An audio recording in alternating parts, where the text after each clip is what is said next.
This is a teardown of a Dimension E510 desktop. And unfortunately this unit has bad capacitors, so not worth saving. I'll probably save some parts out of it at least. So to start, I think I'm going to remove the front cover here for the optical drive area. You just push down a little blue thing and this will hinge on out. From there, you disconnect the cables to the front drives. You can easily remove them from the system. So you push down this mechanism and you just push the drives out like so. They have little custom screws with standoffs that they slide through the openings on. Dirty.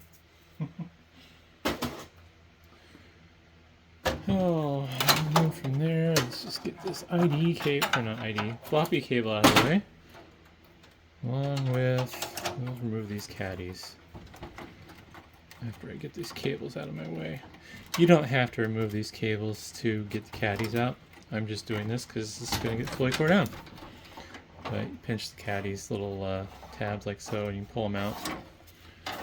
If there's a drive in them, these basically just split open. These don't have screws, they just have the little pins, plastic molded into the caddy, but sometimes they'll have screws or metal pins going through. You don't have to remove those, these are toolless, so you just split them apart like so. Where'd it crack? Don't want to pry on too hard. I don't think I broke it, I think it just went crack. But yeah. Alright, from there we're going to remove the card slot retention mechanism. So internally there's a little black plastic tab that you push down on. And then this will rotate out like so. If you need to remove the mechanism, use the right screwdriver bit. There we go. These two screws, you don't have to take them completely out. You can just loosen them slightly. Oop, that one came away. And I put it back in.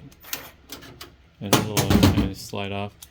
There's little metal tabs basically that interface with the holes to help it stay into place.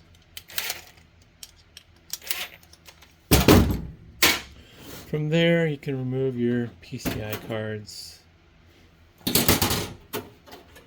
and your expansion slot covers.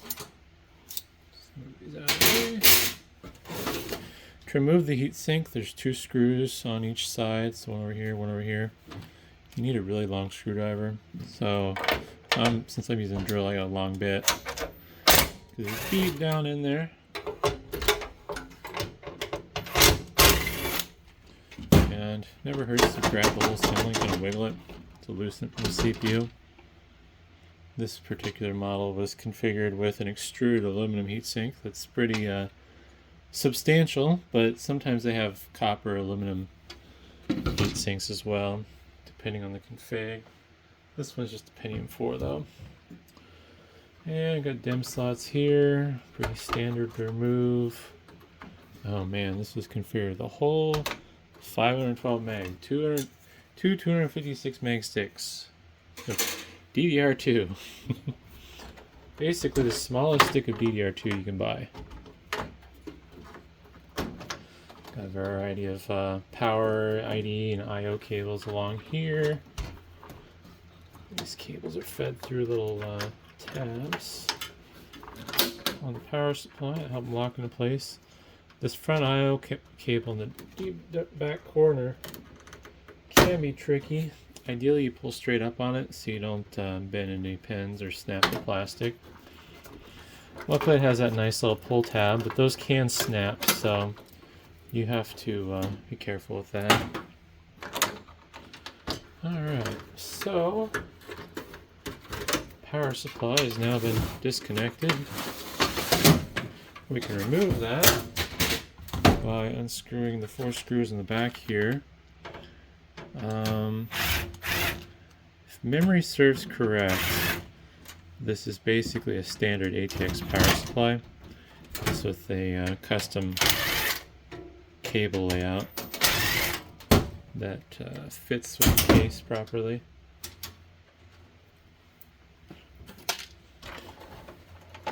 Once you get those screws unscrewed, little blue push button thing deep down in there, you push down on that, and then the power supply will slide forward and lift it up like so. This PC's been dropped, so don't mind the weird curve that it has. Running out of places to set stuff. There we go. Now removing the fan is probably one of the more tricky things with these. So there is a little locking tab right here. And where's the other one hidden? Oh, there it is. Yeah, it's this one. A little locking tab deep down in there. I don't think I'm going to be able to hold this and show it very well. Let's see. I want to keep it at an angle. Basically, you lift up on those tabs and you wiggle the fan assembly away from the front. And eventually it'll slide out and lift up like so. Oh man, it's dusty. With these, the little rubber mounts tend to break down over time. So if your fan's rattling, it might not be because the fan's bad, more so because those mounts have failed. You don't necessarily have to replace them. If memory serves correct, it's been a while.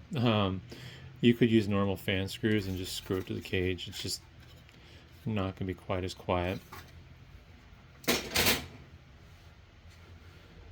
Let's see here. We'll do the front I/O next. So, get these cables out of their little holder thing.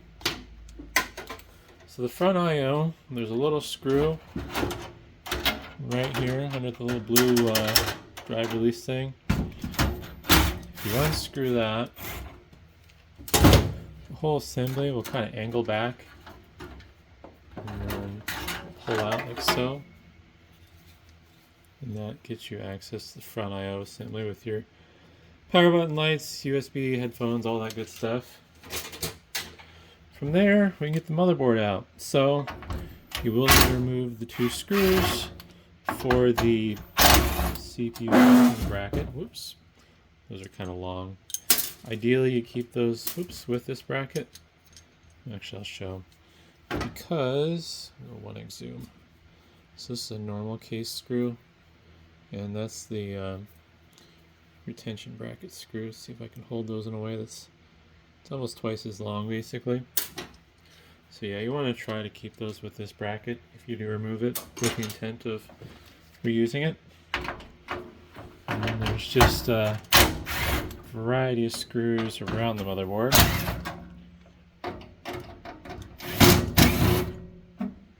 And this is a non-standard layout.